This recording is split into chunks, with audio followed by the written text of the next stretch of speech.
آل إبراهيم في العالمين إنك حميد مجيد. قال الله تبارك وتعالى في كلامه المجيد: أعوذ بالله من الشيطان الرجيم. بسم الله الرحمن الرحيم. قد نرى تقلب وجهك في السماء فلنولينك قبلة ترضاها فول وجهك شطر المسجد الحرام وحيثما كنتم فولوا وجوهكم شطره وإن الذين أوتوا الكتاب ليعلمون أنه الحق من ربهم وما الله بغافل عما يعملون.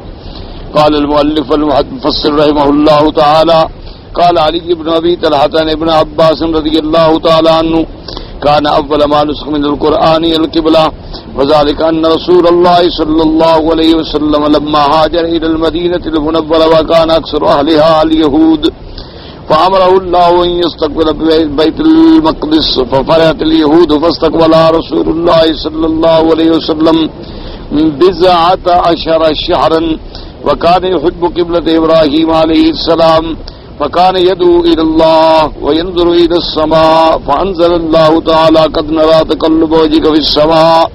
اب مفسر رحمۃ اللہ علیہ ان آیات مبارکہ پہ ارشاد فرماتے ہیں، حضرت علی ابن ابی طلحہ سے روایت ہے کہ حضرت ابن عباس رضی اللہ تعالیٰ عنہ فرماتے ہیں کہ سب سے پہلا مسئلہ جو اللہ نے نسخ نازل فرمایا، یعنی ایک آیت نازل فرما کے پہلے حکم کو منسوخ کر دیا گیا، وہ یہی آیت مبارک ہے.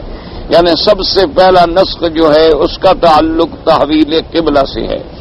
گو بیت المقدس کی طرف نماز پڑھنے کا حکم قرآن مجید میں نہیں ہے، لیکن اس سے پہلے کی کتابوں میں اور سابقہ انبیاء علیہم الصلاۃ والسلام نے جو نمازیں پڑھی ہیں، یعنی تقریباً حضرت ابراہیم علیہ السلام کے بعد وہ تمام نمازیں بیت المقدس کی طرف پڑھتے تھے، اور حضور صلی اللہ علیہ وسلم نے بھی پڑھی. اللہ نے پھر یہ آیت مبارک نازل فرمائی، تو یہ سب سے پہلا نسخ ہے کہ ایک حکم منسوخ کر کے دوسرا حکم نافذ فرمایا گیا.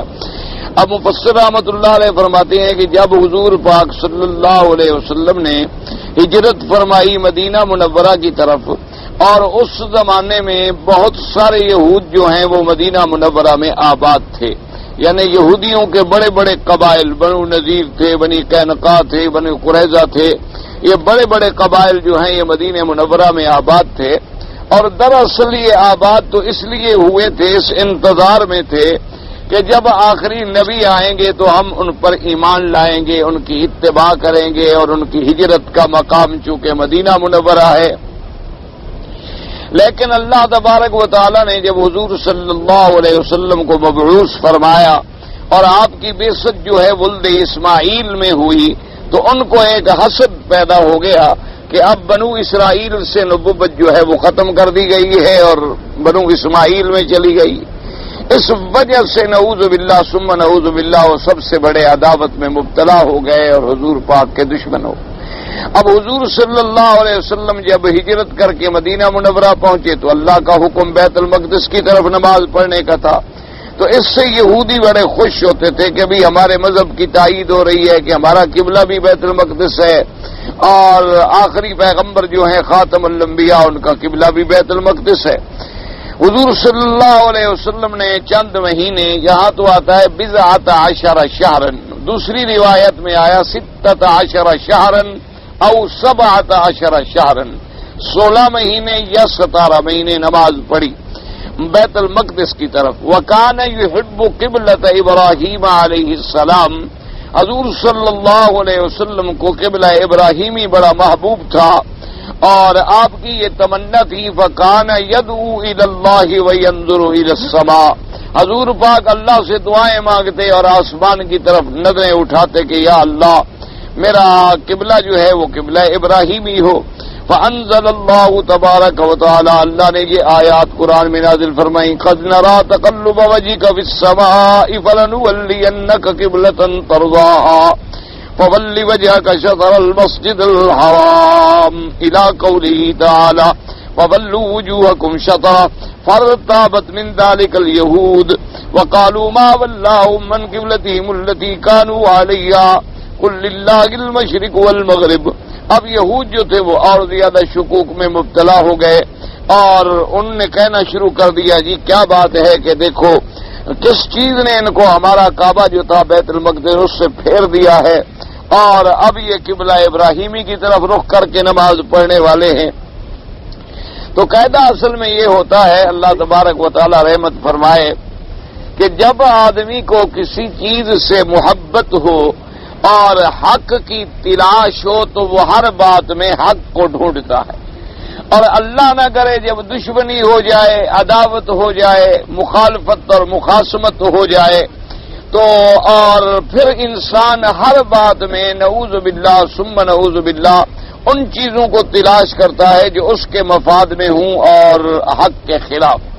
اب یہود چونکہ عداوت میں تو مبتلا ہو چکے، وہ اسلام نہ لے آئے، ورنہ آپ دیکھیں کہ عبداللہ ابن سلام رضی اللہ تعالی عنہ، اسی طرح عبداللہ ابن سوریہ اور اسی طرح اور دیگر بڑے بڑے علماء یہود، بڑے بڑے احبار یہود جو اسلام میں داخل ہو گئے، ایمان لے آئے، ان کو کوئی اعتراض نہیں ہوا، کیونکہ ان کے دلوں میں جب ایمان آ گیا، ان کے دلوں میں جب اللہ کے رسول کی ذات پہ ایمان داخل ہو گیا تو ان کا عقیدہ تھا کہ بھئی جب اللہ حکم دیں گے بیت المقدس، ہم بیت المقدس پڑھیں گے، اللہ حکم دیں گے کعبہ ابراہیمی کی طرف تو ہم کعبہ ابراہیمی کی طرف پڑھیں گے، کسی اشکال کا کوئی سوال ہی پیدا نہیں ہوتا۔ اب یہ تو نہیں کہ اللہ تبارک و تعالی جس پیغمبر کو مکہ شریف میں پیدا فرمائے اس کو تو ہم مان لیں، اور جن پیغمبروں کو اللہ شام میں پیدا فرمائے ان کو ہم نہ مانیں، یہ کوئی عقل کی بات تو نہیں ہے۔ اللہ تبارک و تعالی نے جہاں جہاں اپنی حکمتوں سے مناسب سمجھا انبیاء بھیجے، اللہ تبارک و تعالی نے اپنی حکمت کے تابع جب تک چاہا قبلہ اول کو کعبہ رکھا، پھر بیت المقدس کا حکم دیا اور پھر قبلہ ابراہیمی علیہ السلام کو قیامت تک کے لیے قبلہ قرار دیا۔ اب جناب فرماتے ہیں وقال فأينما تولوا فثم وجه الله، وقال الله تعالى وما جعلنا القبلة التي كنت عليها إلا لنعلم من يتبع الرسول ممن ينقلب على عقبيه۔ اللہ تبارک و تعالی نے فرمایا کہ ظالمو تم جدھر بھی رخ کرو گے اللہ تبارک و تعالی کی ذات تو موجود ہے، اللہ تبارک و تعالی کی ذات جو ہے موجود ہے، اور اس کے بعد ہم نے یہ قبلہ اس لیے پھیرا ہے کہ جس پر آپ تھے تاکہ اللہ تبارک و تعالیٰ فرماتے ہیں کہ یہ کھل جائے، واضح ہو جائے کہ کون پیغمبر کی اتباع کرنے والے ہیں اور کون اپنی ایڑیوں پہ پھرنے والے ہیں۔ وروا ابن مردوہ من حدیث القاسم بن عمرو النمی عبید اللہ ابن عمرو داؤد بن حسین ابن عباس رضی اللہ تعالیٰ عنہ قال كان النبي صلى الله عليه وسلم اذا سلم من صلاته إلى بيت المقدس رفع رأسه إلى السماء فأنزل الله عز وجل فلنولينك قبلة ترضاها فول وجهك شطر المسجد الحرام إلى الكعبة إلى الميزاب يؤم به جبرائيل عليه السلام۔ اب جناب اس روایت مبارک میں یہ آتا ہے حضرت ابن عباس رضی اللہ تعالیٰ عنہ فرماتی ہیں کہ حضور صلی اللہ علیہ وسلم جب نماز بیت المقدس کی طرف پڑھتے اور سلام پھیرتے، نماز سے فارغ ہوتے، رفع رأسہ الی السماء، آسمانوں کی طرف اپنا رخ مبارک اٹھاتے، یعنی دل میں دعائیں مانگتے اللہ تبارک و تعالیٰ سے۔ اللہ تبارک و تعالیٰ نے یہ آیت نازل فرمائی کہ ہم فلنولینک، آپ کو پھیریں گے ایسے قبلے کی طرف جو آپ کا پسندیدہ ہے، فول وجہک شطر المسجد الحرام، اب آپ اپنا رخ مبارک جو ہے وہ مسجد الحرام کی طرف کر لیں، یعنی الی الکعبہ، مسجد الحرام سے مراد کیا ہے؟ کعبہ۔ الی المیزاب، یعنی یہ میزاب رحمت، یہاں جہاں پرنالہ مبارک ہے، کیونکہ مدینہ منورہ سے جب آپ رخ کریں گے تو سیدھا اسی جانب میں آپ کا رخ ہوگا، اسی لیے آپ نے حرم میں دیکھا ہے کہ اسی کے سامنے انہوں نے باب المدینہ المنورہ، تاکہ ایک یعنی اشارہ ہوا کہ مدینہ شریف اسی طرف ہے، اور جب ادھر سے رخ ہوگا تو وہ اسی طرف ہوگا۔ بس اس روایت مبارک میں یہ زیادہ آیا ہے کہ یہ بھی جبرائیل علیہ السلام، کہ آپ کی امامت جو ہے یعنی اس قبلے کی طرف پھر جبرائیل علیہ السلام نے فرمائی، حالانکہ بعض روایات میں جبرائیل علیہ السلام کا ذکر نہیں ہے۔ اور یہ بھی یاد رکھیں کہ جب تعلیم اوقات دی گئی، یعنی اللہ تبارک و تعالی نے اپنے پاک پیغمبر کو صلی اللہ علیہ وسلم کو نماز کے اوقات جو ہیں وہ بتلائے تو جبرائیل علیہ السلام کو بھیجا گیا اور جبرائیل علیہ السلام نے آ کر امام بن کے نمازیں پڑھائیں، کیونکہ نماز کے لیے ایک اول وقت ہے اور ایک آخر وقت ہے۔ تو جبرائیل علیہ السلام نے 5 نمازیں اول وقت میں پڑھائیں اور 5 نمازیں جو ہیں وہ آخر وقت میں پڑھائیں، اور اس کے بعد بتلا دیا کہ اسی درمیان میں جو ہوتا ہے یہ سارا وقت ہے اس نماز کے لیے۔ تو وہاں امامت جبرائیل علیہ السلام جو ہے وہ ثابت ہے۔ اور اسی سے یہ بات بھی یاد رکھیں کہ علماء نے اور محدثین نے رحمہم اللہ تعالی علیہم اجمعین نے یہ مسئلہ بھی استنباط کیا ہے کہ مفضول کی امامت جو ہے وہ فاضل پہ یا افضل پہ جائز ہے۔ یعنی کبھی یہ ہوتا ہے کہ امام جو ہے وہ درجے میں کم ہے، مفضول ہے، اور مقتدی افضل ہے، تو پھر بھی نماز ہو جائے گی، کیونکہ سب سے زیادہ شان جو ہے وہ محمد الرسول اللہ صلی اللہ علیہ وسلم کا ہے۔ آپ تو تمام انبیاء سے افضل ہیں، جبرائیل سے بھی افضل ہیں، ملائکہ سے بھی افضل ہیں، لیکن جبرائیل جو امام بنا اوقات کی تعلیم دینے کے لیے، تو یہ مسئلہ سمجھ آ گیا کہ کبھی مقتدی شان والا ہوتا ہے اور امام اس سے کم علم والا ہوتا ہے، پھر بھی نماز ہو جاتی ہے۔ جیسے کہ اسی طرح حضور صلی اللہ علیہ وسلم نے سیدنا ابی بکر رضی اللہ تعالیٰ عنہ کے پیچھے آپ نے نماز کے لیے اقتدا فرمائی، تو لا شک فی ذالک کہ حضور پاک کا شان جو ہے وہ بہت بلند ہے۔ اور اسی طرح ایک اور صحابی نے بھی نماز پڑھائی، تقریباً عصر کی نماز تھی اور 1 رکعت پڑھا چکے اور حضور صلی اللہ علیہ وسلم شامل ہوئے، تو اس لیے علماء نے یہ مسئلہ نکالا کہ کبھی یہ ہے کہ مثلا مقتدی ایک بہت بڑا عالم ہے اور آگے جو امام تھا وہ اتنا بڑا عالم نہیں ہے، تو نماز ہو جاتی ہے، کیونکہ حضور صلی اللہ علیہ وسلم افضل الانبیاء ہیں، امام الانبیاء ہیں، لیکن آپ نے جبرائیل کے پیچھے کھڑے ہو کے نمازیں پڑھی۔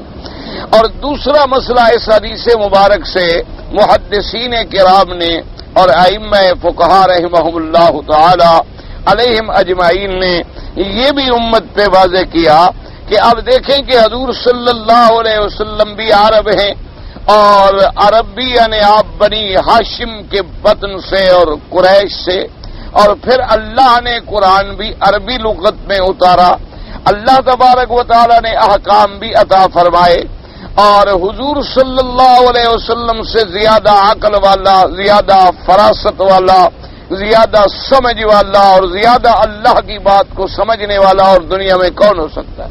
سوال پیدا نہیں ہو سکتا۔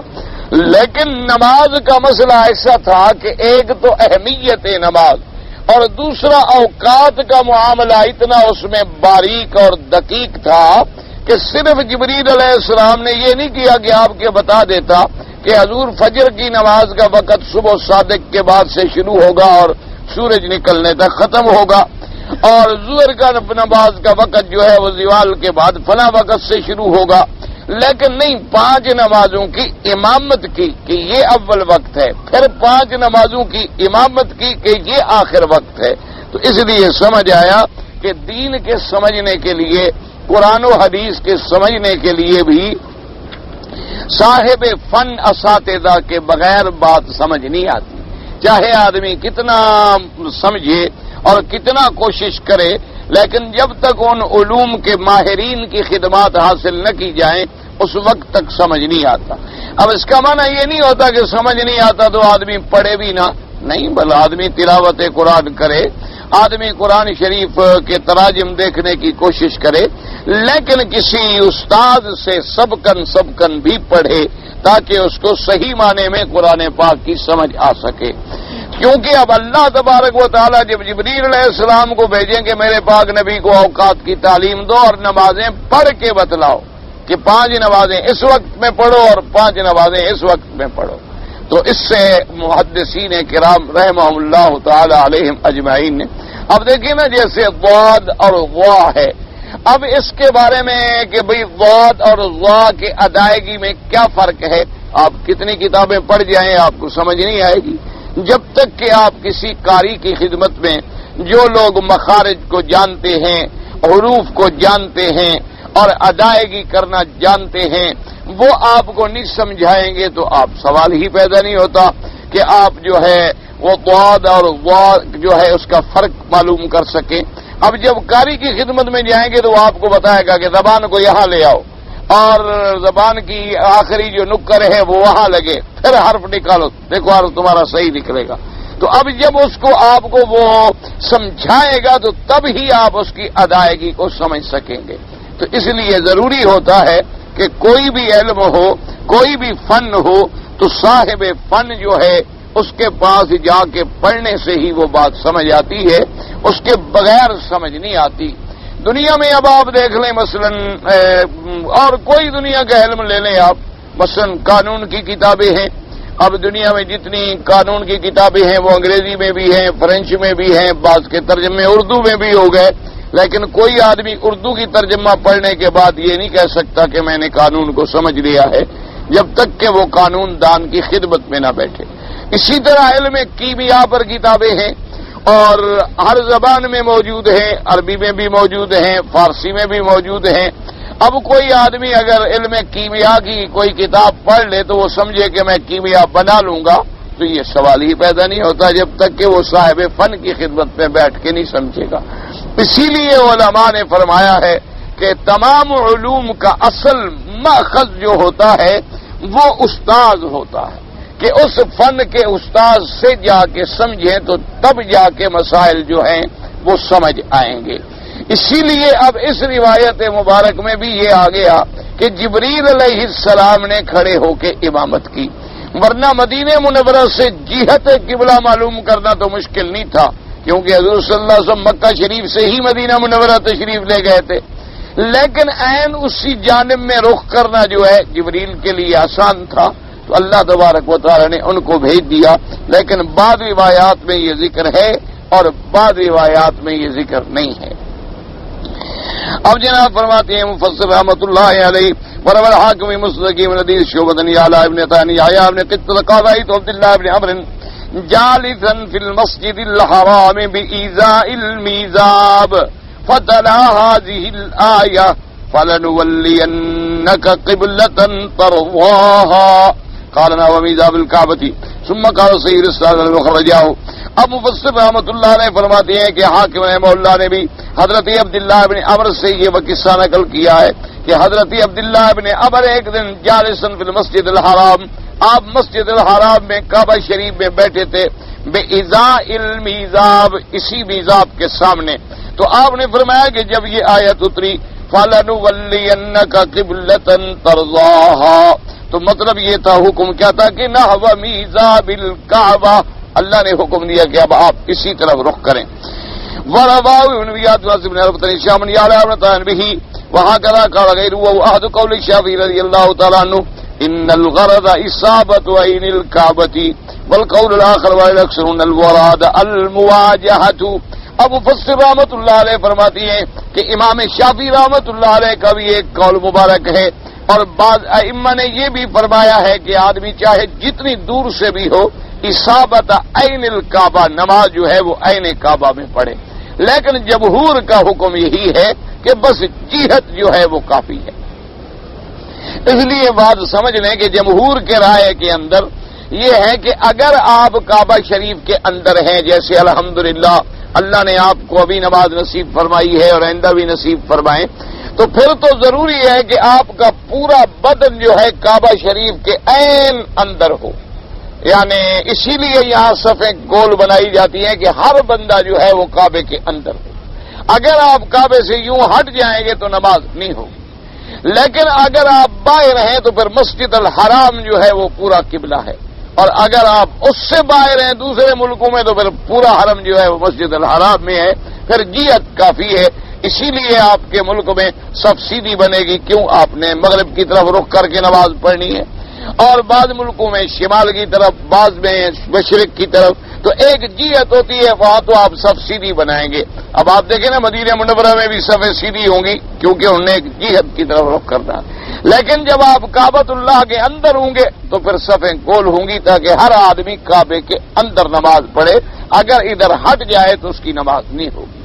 لیکن امام شافعی رحمۃ اللہ علیہ کا ایک قول یہ بھی ہے کہ اگر باہر بھی ہو تو پھر بھی اصابہ عین الکعبہ، کوشش کرے یعنی کہ کعبے کے اندر نماز۔ بھئی اس میں یوں سمجھیں کہ اس میں تو شبہ نہیں کہ جیسے آج کل مثلا کمپاس ایسے پیدا ہو گئے ہیں اور بعض ایسے ماشاءاللہ گھڑیاں بھی نکل آئی ہیں، اب تو آسان ہو گیا ہے معاملہ کہ آپ کسی بھی ملک میں چلے جائیں، بٹن دبائیں، آپ کو عین کعبہ معلوم ہو جائے گا۔ تو اگر اللہ پاک ایسے وسائل پیدا فرما دے تو سبحان اللہ کہ جہت بھی ہوئی اور عین کعبہ بھی ہو گیا، لیکن اگر ایسے وسائل نہیں ہیں تو پھر جہت کافی ہے، یعنی اس طرف رخ کر لینا جو ہے وہ کافی ہو جاتا۔ اب اس کی بات فرماتے ہیں والقول الاخر علیہ الاکثرون ان المراد المواجہہ کما رواه الاخ بن حدیث محمد اسحاق عمیر ابن زیاد الکندی عن علی ابن ابی طالب ان علی ابن ابی طالب رضی اللہ تعالی عنہ ان الغرض اسماء فول وجهك شطر المسجد الحرام قال شطره قبلہ۔ اب فرماتی ہیں کہ جناب حضرت علی ابن ابی طالب رضی اللہ تعالی عنہ سے تفسیر ہے کہ شطر المسجد الحرام یعنی اسی طرف رخ کر لے تو کافی ہے۔ ثم قال صحیح الاسناد ولم يخرجاه وهذا قول ابي العالي ومجاهد وإكرمة سعيد بن جبير وقتادة والربيع بن انس وغيرهم وكما تقدم في الحديث الاخر ما بين المشرق والمغرب قبلہ۔ حضور نے فرمایا کہ مشرق اور مغرب کے درمیان میں قبلہ ہے۔ کیا مانا ہے؟ یہ مدینے والوں کے لیے حکم ہے، یعنی ادھر مشرق ہو گیا ادھر مغرب ہو گیا تو شمال جنوب ان کا بنے گا، اس لیے فرمایا کہ ما بین المشرق والمغرب قبلۃ۔ اب اس کے بعد فرماتے ہیں وقال قرطبی رواه ابن جریج ان طارق بن عباس رضی اللہ تعالی عنہما ان رسول اللہ صلی اللہ علیہ وسلم قال البیت قبلۃ لأہل المسجد والمسجد قبلۃ لأہل الحرم والحرم قبلۃ لأہل الارض فی مشارقها ومغاربها من امتی۔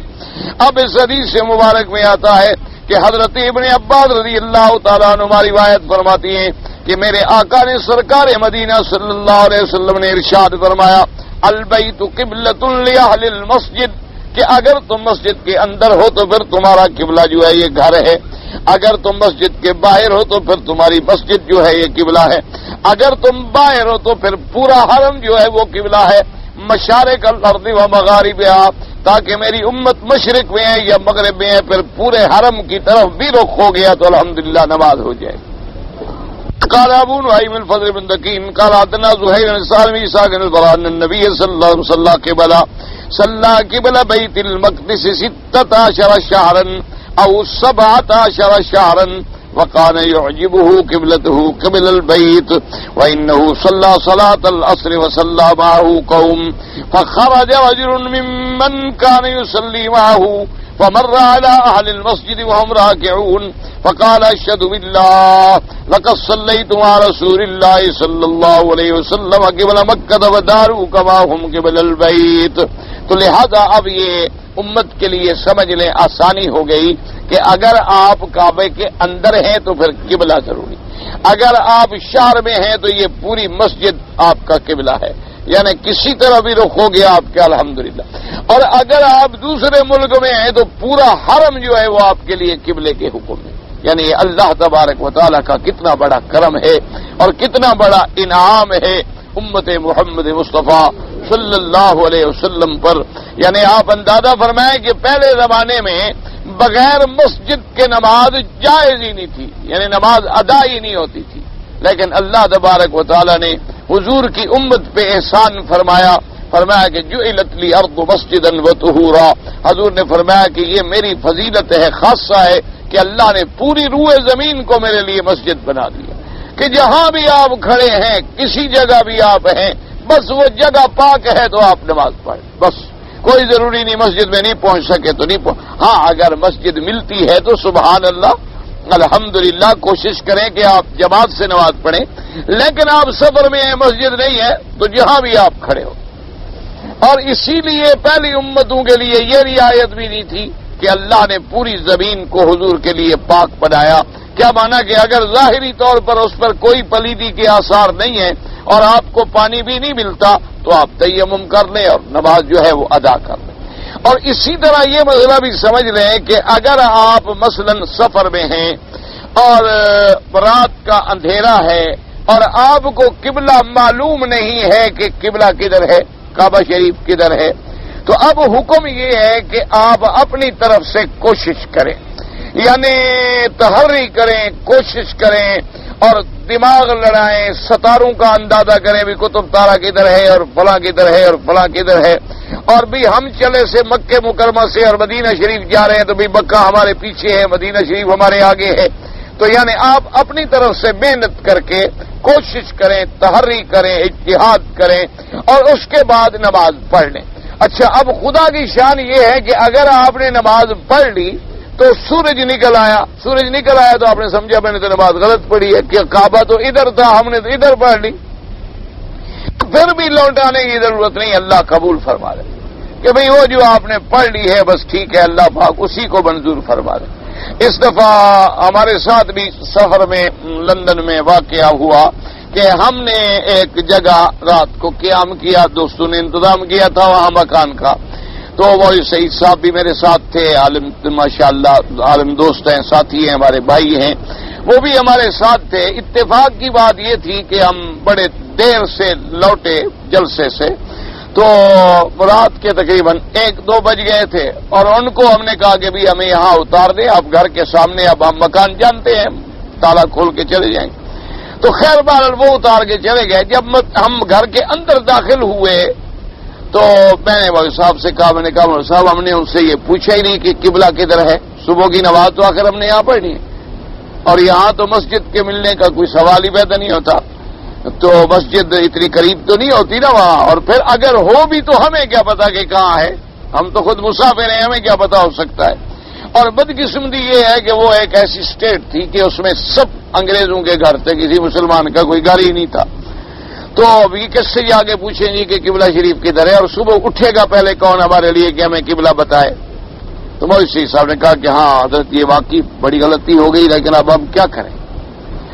تو اب اس وقت ہم 2 بجے 3 بجے رات کو کسی کو فون کریں تو یہ بھی کوئی معقول بات نہیں ہے. انہوں نے کہا اچھا بھی جو اللہ کو منظور ہے بہرحال اللہ پاک رحمت کریں گے. تو صبح کو خیر الحمدللہ وقت پہ ہم اٹھ گئے اور اٹھ کے وضو کیا، وضو کر کے پھر وہی مسئلہ پیدا ہو گیا، ابھی نماز کیسے پڑھیں اور باہر بادل ہے، وہاں تو ہر وقت بارش ہوتی ہے، بادل ہوتے. ہم مکان سے باہر نکل گئے، کوشش کی بھی ادھر ادھر کوئی چیز آسمانوں پہ اندازہ ہو، لیکن کیا اندازہ ہو بارش میں، جب آسمان پہ بادل چھایا ہوا ہو تو کوئی اندازہ نہیں کر سکتے. خیر بڑی کوشش کے بعد اور سب کہنے لگے اب حضرت کیا کریں. میں نے کہا بھائی بس میرا یعنی اندازہ ہے کہ بس اسی طرف ہم نماز پڑھ لیں. کہتے ہیں ٹھیک ہے شریعت میں جائز ہے، بس پڑھائیں آپ نماز جماعت کرتے ہیں. تو ہم نے خیر الحمدللہ نماز پڑھ لی. اس کے 10 بجے پھر دن میں ہم نے پھر سفر کرنا تھا، پھر ساتھی ہے، ہم نے کہا بھی کعبہ شریف کہاں ہے، تو اللہ کی قدرت ہے بالکل ہم لوگوں نے صحیح نماز پڑھی. تو یہ اللہ کی طرف سے یعنی قدرتی طور پہ اتفاق ہو گیا کہ ہم نے صحیح پڑھ لی، ورنہ اگر غلط بھی پڑھتے تو نماز ہو جاتی. یہ علیحدہ بات ہے کہ اللہ تبارک و تعالیٰ نے رخ ہی ادھر کرا ہے کہ اس میں 1 انچ کا بھی فرق نہیں تھا، یعنی کہ تھوڑا بہت فرق ہوتا کبھی ذرا ادھر ادھر. بالکل انہوں نے مسلح دیکھا، انہوں نے کہا جی آپ نے بالکل مسلح ٹھیک ڈالا ہوا ہے. انہوں نے کہا چلو شکر ہے اللہ کا، الحمدللہ ثم الحمدللہ. تو بہرحال اپنی ذمہ ہوتا ہے کہ ہم تحری کریں، تلاش کریں، کوشش کریں. باقی اگر غلطی ہو جائے تب بھی اللہ پاک قبول فرما لیتے ہیں. اب اس کے بعد جناب فرماتے ہیں مفسر رحمۃ اللہ علیہ کہ ابو نعیم الفضل نے یہ روایت نقل کی ہے کہ حضرت برا صحابی ہیں رضی اللہ تعالیٰ عنہ. وہ فرماتے ہیں کہ حضور پاک نے بیت المقدس کی طرف تقریباً 16 مہینے یا 17 مہینے نمازیں پڑھی. وَكَانَ يُعْجِبُهُ، اور حضور پاک کو پسند یہ بات تھی کہ آپ قبلہ ابراہیمی کی طرف نماز پڑھیں. اور اس کے بعد پھر اللہ کا حکم آیا صلی صلاۃ العصر، تو آپ نے پہلی نماز جو ہے مدینہ منورہ جانے کے بعد جو کعبہ کی طرف پڑھی ہے وہ نماز عصر ہے، اور آپ کے ساتھ دیگر جماعت نے بھی پڑھا. فَخَرَجَ رَجُلٌ مِّمَّنْ كَانَ يُصَلِّي مَعَهُ. اب جناب کہتا ہے کہ ایک آدمی جس نے صحابی حضور کے پاس جس نے نماز پڑھی تھی وہ نکلا اور ایک مسجد میں پہنچا تو دیکھا کہ وہاں صحابہ نماز پڑھ رہے ہیں اور رکوع کی حالت میں ہیں اور بیت المقدس کی طرف پڑھ رہے ہیں. تو اس نے کہا اشہد باللہ، میں اللہ کے نام پہ گواہی دیتا ہوں، لقد صلیت مع رسول اللہ صلی اللہ علیہ وسلم قبل مکہ وداروا کما هم قبل البیت. اس نے کہا خدا کی قسم ہے میں گواہی دیتا ہوں کہ میں حضور کے ساتھ مکے کی طرف نماز پڑھ کے آ رہا ہوں. تو وہ رکوع کی حالت میں ہی بدل گئے. یعنی یہ ہے ایمان کہ حکم ملا بس تعمیل ہو گئی. وقال عبد الرزاق بن اسرائیل النبی صاحب البراء رضی اللہ تعالی عنہ قال لما قدم رسول اللہ صلی اللہ علیہ وسلم صلى نحو بیت المقدس 16 شهرا او 17 شهرا وكان رسول الله صلى الله عليه وسلم يحب ان يحول نحو الكعبة فنزلت قد ان يحول نحو الكعبة فنزلت قد نرى تقلب وجهه في السماء فصرف الى الكعبة. اب مفسر رحمۃ اللہ علیہ فرماتے ہیں کہ حضور پاک نے بیت المقدس کی طرف جو ہے 16 یا 17 مہینے نماز پڑھی. حضور چاہتے تھے کہ مجھے پھیرا جائے, اللہ نے پھیر دیا مکے کی طرف. وروى النسائي النبي سعيد بن المعلى قال كنا نغدو الى المسجد على عهد رسول الله صلى الله عليه وسلم فيه فمرنا يوم رسول الله قائد المنبر فقلت لقد حدث امره فجلست فقرأ رسول الله صلى الله عليه وسلم هذه الآية قد نرى تقلب وجهك في السماء فلنولينك قبلة ترضاها حتى فرغ من الآية فقلت لصاحبي تعال نركع ركعتين قبل أن ينزل رسول الله صلى الله عليه وسلم فنقول أول من صلى فتوارينا فصليناهما. اب فرماتے ہیں مفسر کے ابھی سعید بن المعلى کہتے ہیں کہ ہم دن میں حضور پاک کی مسجد میں آ جاتے تھے. وجهك في السماء فلنولينك قبلة ترضاها فول وجهك شطر المسجد الحرام. اللہ نے حکم دے دیا کہ کعبے کی طرف آپ رخ کریں.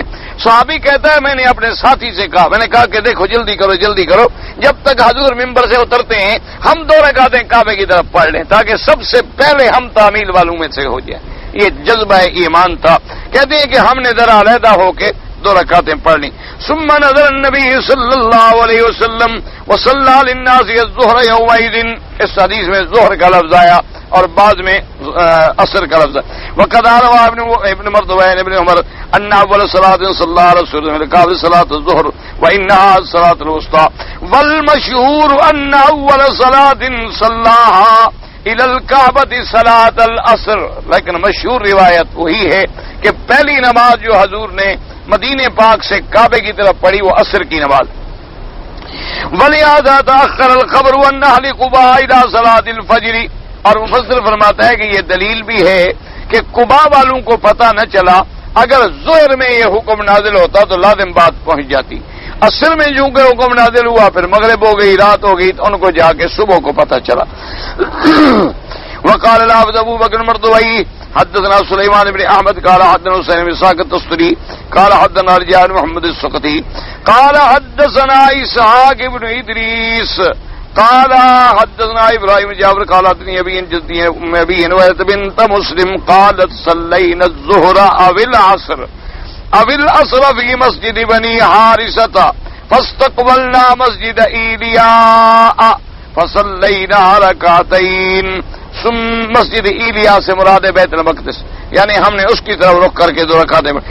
ثم جاء من يحدثنا ان رسول الله صلى الله عليه وسلم قد استقبل البيت الحرام فتحول النساء مكان الرجال والرجال مكان النساء وصلينا السجدتين الباقيتين ونحن مستقبلون البيت الحرام. بیوی فرماتی ہے کہ 4 رکعتوں والی نماز تھی. ہم 2 رکعتیں جو ہیں وہ بیت المقدس کی طرف پڑھ چکے تھے کہ یہ خبر پہنچی کہ حضور صلی اللہ علیہ وسلم نے کعبے کی طرف نماز پڑھی ہے. تو اسی حالت میں صحابہ نماز میں بدل گئے. اب مرد عورتوں والی جگہ پہ آ گئے اور عورتیں مرد بالکل الٹ پلٹ ہوئے ہی نہ صفیں. جو پیچھے تھے وہ آگے آ گئے, جو آگے تھے وہ پیچھے چلے گئے.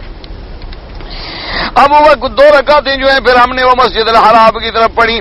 فحدثني رجل من بني حارثة أن النبي صلى الله عليه وسلم قال أولئك رجال يؤمنون بالغيب. حضور پاک کو جب یہ خبر پہنچی تو حضور نے فرمایا یہ لوگ ہیں جو غیب پر ایمان لانے والے ہیں کہ بھئی حکم پہنچا تو بس اگر مگر نہیں بس اللہ اکبر. وقال ابن مردويه حدثنا محمد بن علي بن دحيم قال حدثنا احمد بن حازم قال حدثنا مالك بن اسماعيل النهدي قال حدثنا قيس بن زياد بن عبد الله بن اوس قال بينما نحن في الصلاة نحو بيت المقدس ونحن ركوع اذ نادى مناد بالباب. ہم یعنی نماز کی حالت میں تھے, رکوع کی حالت میں تھے, بیت المقدس کی طرف نماز پڑھ رہے تھے کہ آواز آئی ان القبلۃ قد حولت الی الکعبہ کہ قبلے کا حکم جو ہے تبدیل ہو گیا. قال فاشهد على امامنا انه انحرف وتحول هو الرجال والصبيان وهم ركوع نحو الكعبة. اب وہ فرماتی ہیں کہ جب اس صحابی کی بات پہنچی تو اسی حالت میں رکوع کی حالت میں امام نے فوراً جہت بدل دی. تمام لوگوں نے کعبہ تبدیل کر دیا اللہ کے حکم کے مطابق. اس لیے فرماتے ہیں قولوا وَإِسْمَا كُنْتُمْ فَوَلُّوا وَجْهَكُمْ وُجُوهَكُمْ شَطْرَهُ أَمَرَ تَعَالَى بِاسْتِقْبَالِ الْكَعْبَةِ مِنْ جَمِيعِ جِهَاتِ الْأَرْضِ شَرْقًا وَغَرْبًا وَشِمَالًا وَجُنُوبًا. اب فرماتے ہیں کہ اللہ نے فرمایا حیث ما کنتم جہاں بھی تم ہو فَوَلُّوا وُجُوهَكُمْ شَطْرَهُ اسی کعبے کی طرف اب تم رخ کرو چاہے تم مشرق میں ہو چاہے مغرب میں ہو چاہے شمال میں ہو چاہے جنوب میں ہو. ولا يستثنى من هذا الشيء الناس في هذا السفر فإنه يصلي اسما توجه قلبه والقلب نحو الكعبة. اب مفسر رحمۃ اللہ علیہ فرماتے ہیں کہ آدمی مشرق میں ہے مغرب میں ہے شمال میں ہے جنوب میں لازم کعبے کی طرف نماز پڑھے گا. اس میں کوئی استثناء نہیں. ہاں یہ علیحدہ بات ہے کہ اگر وہ سفر کی حالت کے اندر ہے یعنی سفر کر رہا ہے اور سواری پر ہے اور نفل نماز پڑھ رہا ہے اور اس میں اگر وہ پھرتا ہے لیکن دل اس کا کعبے کی طرف ہے تو نماز جو ہے وہ ٹھیک ہو جائے گی. لیکن اس میں بھی ایک بات یاد رکھیں کہ بعض حضرات یہ کرتے ہیں مثلا ہوائی جہاز میں سفر کر رہے ہیں تو جیسے کرسی پہ بیٹھے ہوتے ہیں وہی بیٹھے بیٹھے نماز پڑھ لیتے ہیں اور جدھر بھی جہت ہو جائے. یہ مسئلہ نہیں. اصل بات یہ ہے کہ آدمی اگر کھڑے ہونے پر قدرت رکھتا ہے تو اس کو کھڑا ہونا ضروری ہے. ایک بات یاد رکھو یعنی اگر کھڑا نہیں ہو سکتا ہے تو نہ کھڑا ہو معذور ہے یعنی کھڑا ہو ہی نہیں سکتا تو کیا کرے. لیکن اگر کھڑے ہو کر نماز پڑھنے کا امکان ہے تو پھر بیٹھ کے نماز نہیں پڑھیں گے پھر کھڑے ہو کے آپ نماز پڑھیں. اور اسی طرح یہ بھی یاد رکھیں کہ اگر جہت قبلہ معلوم ہونے کا ذریعہ ہے تو پھر معلوم کریں آپ. اب جیسے جہازوں میں بڑی آسانی ہے خاص طور پہ ماشاءاللہ اللہ جزا دے حکومت سعودیہ کو ان کے جو سعودی جہاز ہیں ان میں تو باقاعدہ کمپاس لگا ہوتا ہے. آپ اسی وقت ان کو کہیں 1 منٹ میں چالو کر دیتے ہیں این قبلہ آپ کو مل جائے گا. اچھا اگر بعض جہازوں میں نہ بھی ہو تو لیکن الحمدللہ لوگ مسلمان ہوتے ہیں عملہ مسلمان ہوتا ہے کوئی نہ کوئی تو مسلمان ہوتا ہے نا. آپ جب اس کو کہیں گے تو پائلٹ کے آگے کمپاس لگا ہوتا ہے وہ 1 منٹ میں بتا دیتے ہیں کہ جی آپ کا مکہ شریف اس طرف. تو ایک بات تو یہ یاد رکھیں کہ قبلہ معلوم ہو سکتا ہے تو معلوم کریں. دوسری بات یہ یاد رکھیں کہ اگر کھڑے ہو کر نماز آپ پڑھ سکتے ہیں تو پھر بلا وجہ سیٹ پہ بیٹھ کے نماز نہ پڑھیں پھر کھڑے ہو کے نماز پڑھیں. اب جیسے ہم نے جہازوں میں 2 نمازیں پڑھی ماشاءاللہ تو ہم تو باقاعدہ 3 آدمی تھے اور جماعت کے ساتھ پڑھتے رہے. باقاعدہ جگہ اپنا دے دیتے تھے اور جگہ موجود ہوتی ہے جہاں راستے ہوتے ہیں وہاں جگہ ہوتی ہے اتنی کہ امام آگے کھڑا ہو گیا اور اس کے بعد 2 آدمی ساتھ کھڑے ہو جاتے ہیں. تو اس لیے بہرحال اچھا دوسری بات یہ ہے کہ جیسے آپ ٹرین میں ہیں گاڑی میں ہیں جہاز میں ہیں بحری جہاز میں اپنی طرف سے آپ قبلے کی سمت معلوم کریں کھڑے ہو کے نماز پڑھیں. اب نماز کی حالت میں سواری پھرتی جا رہی ہے تو کوئی حرج نہیں کوئی ایسا فرق نہیں پڑتا ہے کیونکہ آپ کے ذمے جتنی محنت تھی آپ کر چکے ہیں. اب اس کے بعد سواری پھر رہی ہے اور آپ نماز پڑھیں کوئی بات اللہ تبارک و تعالیٰ قبول فرما رہے. اور بعض ائمہ فرماتے ہیں کہ نفل نماز میں تو اتنی وسعت ہے کہ سواری جدھر بھی جا رہی ہے آپ نماز پڑھیں تو قبول ہے. اس لیے بہرحال سب کے نزدیک تحقیق جو ہے بہرحال وہ تو بڑی ضروری ہے. اب فرماتی ہیں جناب انه يصلي وكذا في حال المصائب في القتال يصلي على كل حال. اب اسی طرح اگر دشمن کے سامنے آپ کی صفیں ہیں آپ جہاد میں ہیں اور دشمن سامنے ہے تو اب آپ یہ تو نہیں کر سکتے کہ دشمن کو پش دے دیں وہ آپ پہ حملہ کر دیں. پھر جیسے بھی رخ ملتا ہے نماز اس وقت بھی ادا کرنی ہے. وَكَذَا مَنْ جَهِلَ جِهَةَ الْقِبْلَةِ يُصَلِّي بِاجْتِهَادِهِ وَإِنْ كَانَ مُخْطِئًا فِي نَفْسِ الْأَمْرِ لِأَنَّ اللَّهَ تَعَالَى لَا يُكَلِّفُ نَفْسًا إِلَّا وُسْعَهَا. اور اسی طرح جس کو قبلے کا پتہ نہ چلے وہ کوشش کرے اپنی طرف سے اجتہاد کرے ڈھونڈنے کی چاہے اس نے غلط پڑھی لیکن وہ پڑھ لے اپنی طرف سے کوشش کر کے. اللہ کسی بندے کو تکلیف ایسی نہیں دیتے جو اس کی طاقت میں بھی نہ ہو. وقد استدل المالکیۃ بهذه الآیہ على ان المصلی ينظر امامه لا الى موضع سجوده كما ذهب إليه الشافعي وأحمد وأبو حنيفة رحمه الله تعالى. قال المالكية بقوله وهو وجهك شطر المسجد الحرام فلو نظر إلى موضع السجود إلى تاريخ يتكلف ذلك من الانحناء وهنا في كمال القيام. وقال بعضهم ينظر المصلي في قيامه إلى صدره. وقال شريك القاضي ينظر في حال قيامه إلى موضع سجوده كما قال جمهور الجماعة لأنه أبلغ في الخضوع وآكد في الخشوع وقد ورد به الحديث. وأما في الركوع إلى موضع قدمه وفي حال السجود إلى موضع أنفسه وفي حال قعوده إلى حجره. اب مفسر رحمۃ اللہ علیہ فرماتی ہیں کہ مالکیہ نے اسی روایت سے یہ استدلال کیا ہے کہ مصلی جو ہے ینظر امامہ، سامنے دیکھے، سجدے والی جگہ کو نہ دیکھے. امام مالک رحمۃ اللہ کی امام مالک فرماتے ہیں کہ فَوَلِّ وَجْهَكَ شَطْرَ الْمَسْجِدِ الْحَرَامِ. وہ کہتے ہیں کہ اگر سجدے والی جگہ دیکھے گا تو پھر لازمی بات ہے کہ گردن نیچے کرے گا، حکم تو ہے فَوَلِّ وَجْهَكَ. لیکن بعض مفسر رحمۃ اللہ علیہ فرماتی ہیں کہ شریک القاضی فرماتی ہیں کہ نہیں، جب اگر کھڑا ہے تو سجدے والی جگہ پہ نظر ڈالے، اور اسی کو کہا ہے جمہور الجماعہ نے. اور کیونکہ یہ بات جو ہے زیادہ خضوع کے اندر ہے اور زیادہ خشوع کے اندر ہے، اور اسی طرح حدیث مبارک کے اندر بھی ہے، اصل حکم ہے جہت کا، فَوَلِّ وَجْهَكَ. اب یہ ہے کہ ضروری تو نہیں کہ آدمی گردن اٹھا لے یا سامنے، اگر وہ نظر نیچے رکھے گا تو زیادہ تذلل ہے، زیادہ عاجزی ہے، اور بندگی نام ہی اسی عاجزی کا ہے، عبادت تو نام ہی اسی تذلل کا ہے.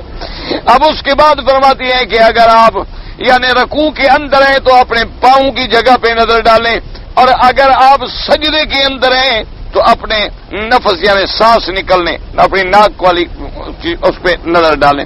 وفی حال قعودہ، اگر آپ التحیات میں بیٹھے ہیں تو پھر آپ اپنی گود میں نظر ڈالیں. وقولہ تبارک وتعالی وَإِنَّ الَّذِينَ أُوتُوا الْكِتَابَ لَيَعْلَمُونَ أَنَّهُ الْحَقُّ مِنْ رَبِّهِمْ أي واليهود الذين أنكروا استقبالكم الكعبة استقبال بيت المقدس يعلمون أن الله تعالى سجى إليها بما في كتبهم عن أنبياء من الناس وصفة رسول الله صلى الله عليه وسلم. اب اللہ نے فرمایا کہ وَإِنَّ الَّذِينَ أُوتُوا الْكِتَابَ، یہ یہودی جو اعتراض کرنے والے ہیں، یہ اہل کتاب، حالانکہ یہ جانتے ہیں ان کی کتابوں کے اندر یہ لکھا ہوا ہے کہ جب آخری نبی پیدا ہوں گے خاتم الانبیاء محمد مصطفیٰ صلی اللہ علیہ وسلم، تو آپ مکہ میں پیدا ہوں گے، مدینے کو ہجرت کریں گے، اور اللہ تبارک و تعالیٰ ان کو پھر قبلہ ابراہیمی کی طرف متوجہ کریں گے. وما خص اللہ تعالیٰ بھی وشرفہ من الشریعۃ الکاملۃ العظیمہ، اور اللہ پاک نے جو آپ کو شریعت عطا فرمائی ہے سب کتابوں میں لکھا ہے. ولكن اهل الكتاب يتكاتمون ذلك بينهم حسدا وكفرا وعنادا، لیکن اہل کتاب کو یہ سب پتہ ہے، ان کی کتابوں میں حضور کی صفت بھی موجود ہے، حضور صلی اللہ علیہ وسلم کی شریعت بھی موجود ہے، لیکن یہ حسد کے طور پہ، بغض و عناد کے طور پہ چھپاتے ہیں جو حضور کی شان ہے. اس لیے اللہ تبارک و تعالی نے ان کو تنبیہ کی اور فرمایا وَمَا اللَّهُ بِغَافِلٍ عَمَّا يَعْمَلُونَ، کہ جو کچھ تم کر رہے ہو پھر اللہ بھی غافل نہیں ہے، اللہ کو بھی پتہ ہے تمہارے حال کا، اور پھر تمہیں تمہارے عمل کے مطابق پوری پوری سزا دیں گے. واللہ تعالی اعلم وعلمہ اتم.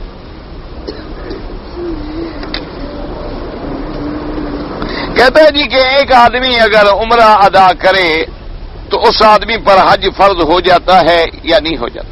بھئی بات یہ ہے، یاد رکھو کہ حج فرض ہونے کے لیے یہ ضروری ہے کہ رستہ ٹھیک ہے، امن ہے، اور اس کے پاس اتنا پیسہ ہے کہ آنے جانے کا کھلا خرچ کر سکتا ہے تو حج فرض ہے.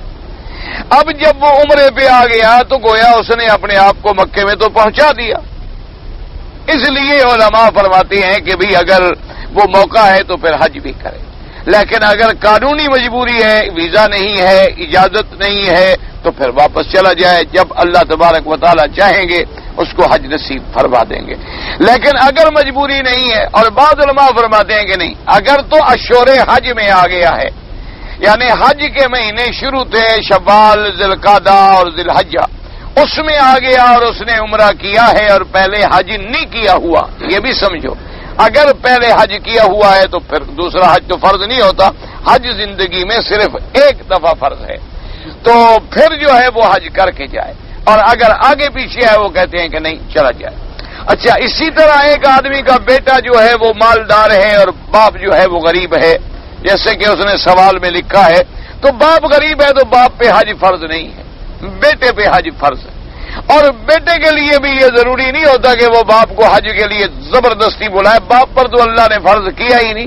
ہاں، اگر اللہ اولاد کو سعادت مند بنائے اور اولاد کو یہ سعادت حاصل ہو کہ وہ اپنے باپ کو اتنے پیسے دے دے، اتنے پیسے بھیج دے کہ وہ بھی آنے جانے والا بن جائے، تو سبحان اللہ، تاکہ وہاں سے آئے اور وہ بھی اپنا حج فرض پورا کر لے۔ لیکن یہ نہیں ہے کہ اس پہ فرض ہو یا اس کو شریعت نے حکم دیا ہو کہ تم لازم ایسا کرو۔ جی کہ آپ کے درس میں جو لوگ نئے آتے ہیں ان کے ساتھ آپ کے پرانے لوگ جو ہیں وہ اخلاق کا مظاہرہ نہیں کرتے۔ بھئی اللہ سب کو اخلاق کی توفیق دے۔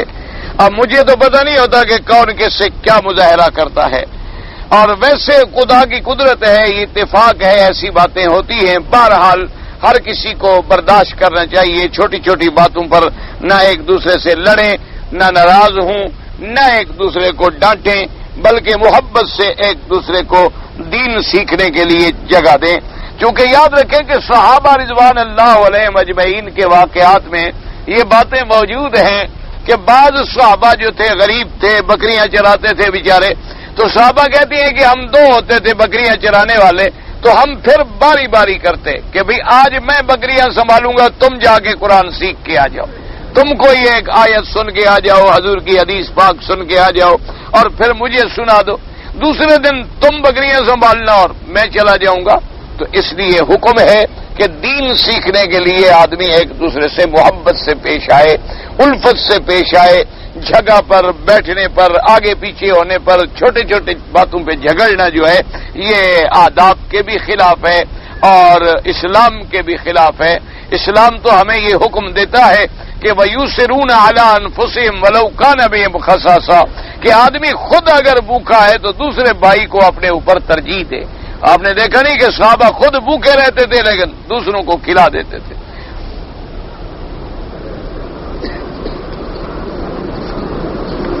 کہتا ہے جی کہ میں نے ایک فضائل اعمال ایک کتاب ہے، اس میں پڑھا ہے کہ حضور پاک کی 11 بیویاں تھیں اور 2 کا حضور کی زندگی میں وصال ہو گیا اور 9 بیویاں جو ہیں وہ حضور کے نکاح میں آخر وقت تک باقی تھی۔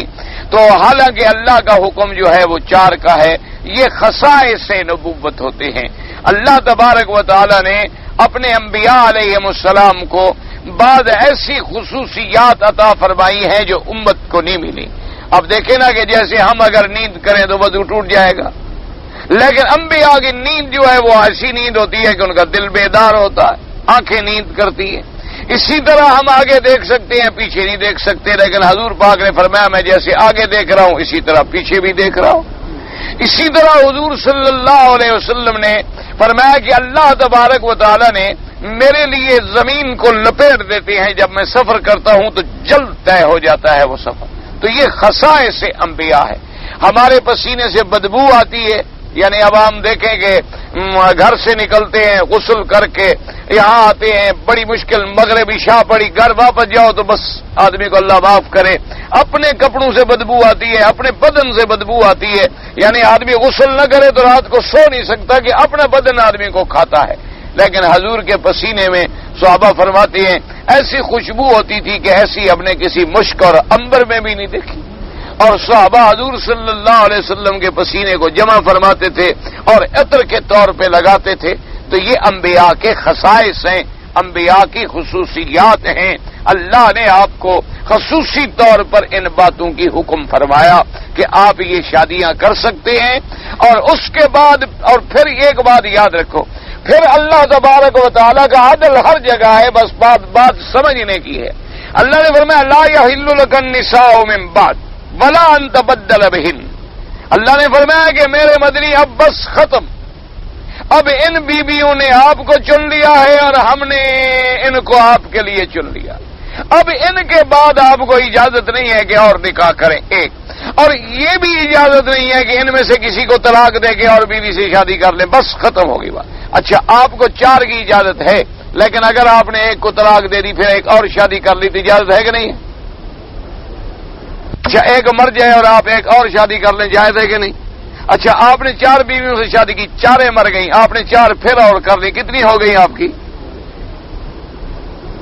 لیکن اللہ کے نبی پر تو پابندی آ گئی کہ بس اب اس کے بعد جو ہے آپ کے لیے کچھ حلال نہیں۔ تو یہ اللہ تبارک و تعالیٰ کی حکمت ہے۔ اور دوسری بات یاد رکھیں کہ میرے مدنی سرکار کی نبوت جو ہے وہ قیامت تک ہے۔ پہلے تو ایک نبی جاتے تھے، دوسرے نبی آ گئے وہ گئے، پھر اور نبی آ گئے وہ گئے، پھر اور نبی آ گئے، حضور پاک کی نبوت قیامت تک۔ تو اب آپ کی عمر مبارک ہے 63 سال، نبوت ملی 40 سال کے بعد، تو کل کام کرنے کی مدت کتنی بنی؟ 23 سال۔ 23 سال میں اگر آپ رات کو نکال دیں تو دن کتنے بن جائیں گے؟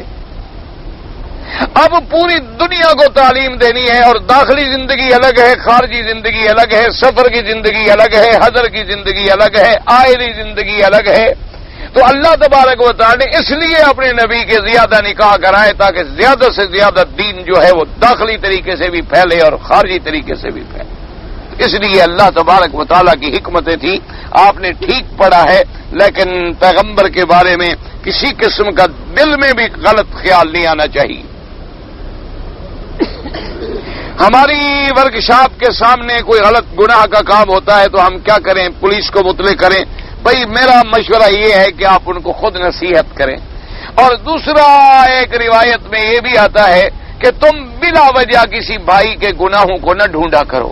حدیث پاک میں آتا ہے کہ جو آدمی اپنے بھائی کے گناہوں کو ڈھونڈتا ہے اللہ اس کو خود ننگا کر دیتے ہیں، چاہے وہ کتنے پردوں میں چھپ کر گناہ کرے۔ اللہ تبارک و تعالیٰ نے یہ ہمارے ذمے نہیں لگایا کہ ہم بلا وجہ عیب ڈھونڈتے رہیں اور لوگوں کے گھروں کو تاکتے رہیں اور دیکھیں کہ یہ کیا کرتا ہے وہ کیا کرتا ہے۔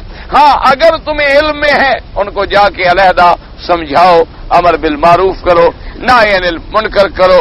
اگر پھر بھی باز نہیں آتے تو قدرت خود انتظام کر دے گی۔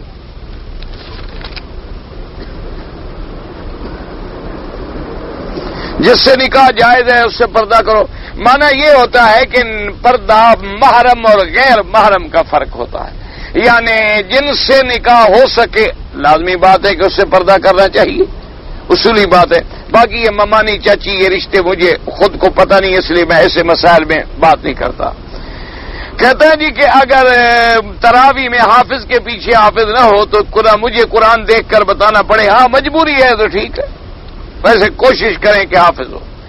اگر بچوں کا عقیقہ 7 دن کے اندر کریں، سنت یہی ہے کہ 7ویں دن عقیقہ ہو جائے۔ اگر 7ویں دن نہ کر سکیں تو اگلے 7 دن گزرنے کے بعد کر لیں، اور اگر نہ کر سکیں تو نہ کر سکیں، بس ثواب نہیں ملے گا اور کوئی بات نہیں۔ سنت ہے، کریں گے تو ثواب ہے، نہیں کیا تو کوئی ایسی بات نہیں۔ اسی طرح حکم یہ ہے کہ 7ویں دن بال بھی اس کے منڈا ڈالیں اور ان کا وزن کر لیں، جتنی وہ وزن ہو اتنی چاندی ہے اتنے پیسے خیرات کر دیں۔ کسی کے نام پہ عمرہ کرنا جو ہے بہرحال سب جائز ہے۔ اگر میاں بیوی آپس میں ملنے کے بعد پہلے والے کپڑے نہانے کے بجائے کپڑے وہی ڈال لیں کوئی بات نہیں۔ اگر کپڑوں پہ کچھ نہیں ہے تو کوئی بات نہیں، کوئی ضروری نہیں۔ بلکہ انسان نے بنیان پہنی ہے یا کپڑا پہنا ہے، میاں بیوی ملے، پسینہ آیا اس کو لگا، اس کو کچھ نہیں ہو۔ کہتا ہے جی کہ ایک آدمی ببسی کولا کے بارے میں کچھ شک رکھتا ہے۔ بھئی ٹھیک ہے، اصل میں مشکل یہ ہے کہ بہت سارے لوگ کہتے ہیں کہ ان چیزوں میں بعض مادہ جو ہے وہ مشکوک ہے، اللہ جانتا ہے، اب ہم لوگ تو اس بات کے ماہر ہیں نہیں۔ وہ کہتے ہیں کہ پیپسین جو ہے نا وہ ایک ایسی چیز ہے کہ جو حلال نہیں ہوتی، اللہ عالم، خدا جانتا ہے۔ بہرحال شک آ جائے تو احتیاط کرنا بہتر ہے۔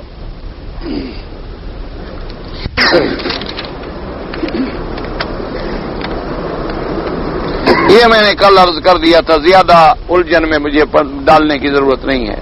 میں نے کل کہا تھا کہ ترمذی شریف میں دیکھ لو، من اتی بہیمۃ فلا حد علیہ، جو حدیث کا تم جواب دو گے وہی امام ابو حنیفہ رحمۃ اللہ علیہ کا جواب ہے۔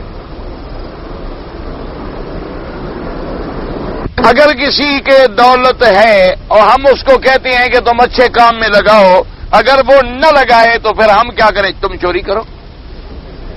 بھائی تمہارے ذمے کہنا ہے، تم نے کہہ دیا، بات ختم ہوگی، نہیں لگاتا نہ لگائے، وہ اس کی دولت ہے، کوئی تمہاری ہے۔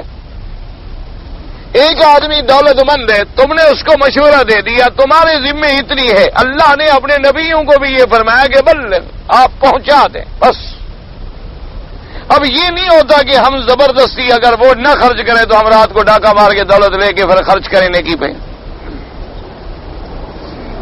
اگر میں نے اپنی سسرال سے کچھ قرض لیا تھا، اب میں ادا نہیں کر سکتا ہوں، غریب ہوں، اگر مجھے وہ بطور زکات معاف کر دیں۔ ویسے بات یہ ہے، ایک تو یاد رکھو کہ سسرال سے قرض نہ لیا کرو، ویسے قرض لینا سنت ہے، حضور نے بھی قرض لیا، لیکن کوشش کرے قرض نہ لینے کی۔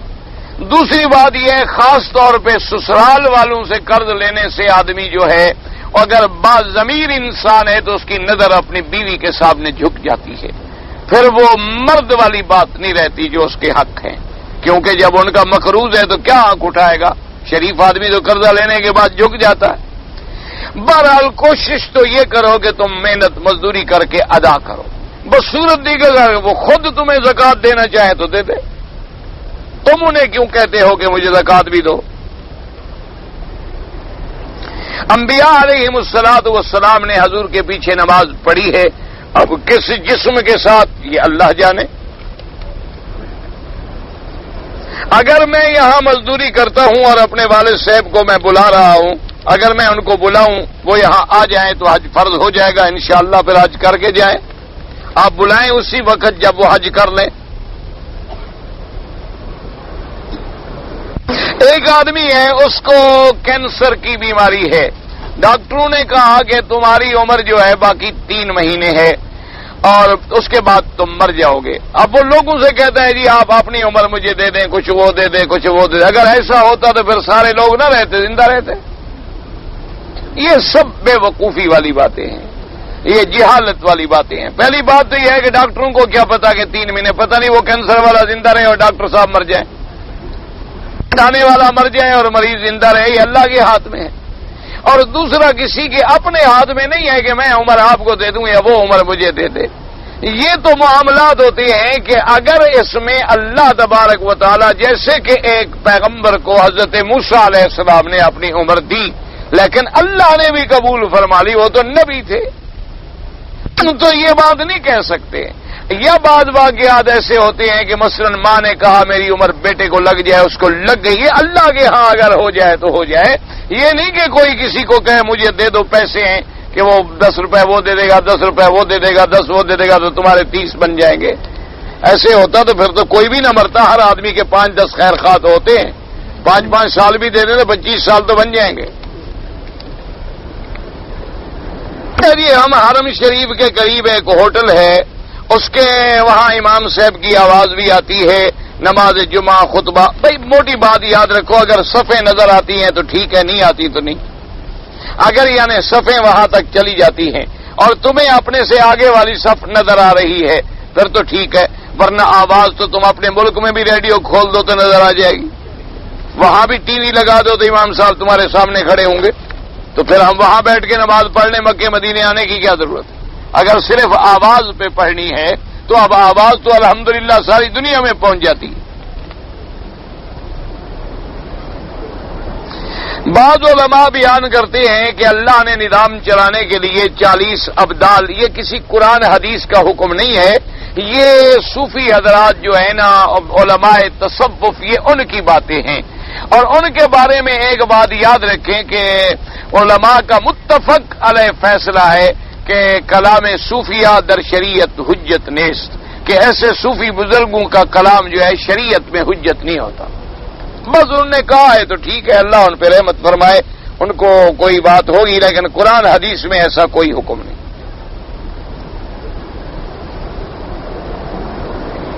کہتا ہے جی میں ایک دکان پہ ملازم تھا اور میرا مالک جو ہے وہ جھوٹ بولتا ہے اور روزی کماتا ہے، اور میں نے نوکری چھوڑ دی۔ چلو اگر اللہ نے آپ کو اتنا تقویٰ دیا ہے تو اچھا کیا، لیکن آپ پر کوئی گناہ نہیں، آپ تو اپنی نوکری کا پیسہ لیتے ہیں، وہ جھوٹ بولتا ہے تو خود گناہ گار ہے، وہ جانے اس کا کام جانے۔ جی میں مکہ میں 1 سال رہ چکا ہوں، اب میں عمرے کی نیت سے مدینہ منورہ سے آیا ہوں اور میقات سے میں نے احرام بھی نہیں باندھا۔ ماشاءاللہ، آئے عمرے کی نیت سے ہو تو کرنے کیا آئے تھے؟ لہذا اب آپ عمرہ بھی قضا کریں اور ایک دم بھی ادا کریں. پہلے آپ مکے میں رہ چکے ہیں تو اس سے کوئی آپ کو رعایت نہیں ملتی. اللہ تعالی عالم علمہ وتم. اللهم صل على سيدنا محمد وعلى آل سيدنا محمد كما صليت على ابراهيم وعلى آل ابراهيم في العالمين انك حميد مجيد. یا اللہ یا رحمان یا رحیم یا حی یا قیوم یا ذی الجلال والاکرام. یا الہ العالمین عالم اسلام پہ اپنی رحمت نازل فرما. یا الہ العالمین عالم اسلام کی عزت کا فیصلہ فرما. یا اللہ کفر کی ذلت کا فیصلہ فرما. یا الہ العالمین کشمیر کے مجاہدوں کی قدم قدم پہ نصرت فرما. یا اللہ مسلمان کشمیر میں ہیں، بوسنیا میں ہیں، ہرسک میں ہیں، برما میں ہیں، اراکان میں ہیں، بنگلہ دیش میں ہیں، افغانستان میں ہیں، ہند میں ہیں، پاکستان میں ہیں، جس ملک میں ہیں ان کی جان مال آبرو عزت کی حفاظت فرما. یا اللہ مسلمانوں کو اتحاد و اتفاق نصیب فرما. یا اللہ بیماروں کو شفا عطا فرما. یا اللہ بیماروں کو شفا عطا فرما. یا اللہ ہماری ظاہری باطنی روحانی جسمانی سب بیماریاں اپنی رحمت سے دور فرما. یا الہ العالمین بے روزگاروں کو روزگار عطا فرما. بے حیاؤں کو حیا عطا فرما. بے دینوں کو دین عطا فرما. بے اولادوں کو اولاد عطا فرما. قرض داروں کے قرض عطا فرما. جن کا رزق تنگ ہے ان کے رزق میں برکتیں عطا فرما. یا اللہ اپنے خزانہ غیب سے ہماری حاجات پوری فرما. یا اللہ تعدب حیات کسی کا محتاج نہ فرما. یا الہ العالمین اپنے خزانہ غیب سے سب کو رزق عطا فرما. اللہم انک عفو کریم تحب العفو فاعف عنا. اللہم انا نعوذ بک من جہد البلاء ودرک الشقاء وسوء القضاء وشماتۃ الاعداء. یا الہ العالمین عالم اسلام کی عزت کا فیصلہ فرما دے. یا اللہ اسلامی ملکوں میں قرآن و سنت کا قانون جاری فرما. یا اللہ جو قرآن و سنت کے حامی ہوں ان کی مدد فرما. یا اللہ جو مخالف ہوں ان کو ہدایت عطا فرما. ربنا آتنا فی الدنیا حسنۃ وفی الآخرۃ حسنۃ وقنا عذاب النار. ربنا ظلمنا انفسنا ان لم تغفر لنا وترحمنا لنكونن من الخاسرین. سبحان ربک رب العزة عما یصفون وسلام علی المرسلین والحمد للہ رب العالمین. آمین برحمتک یا ارحم الراحمین.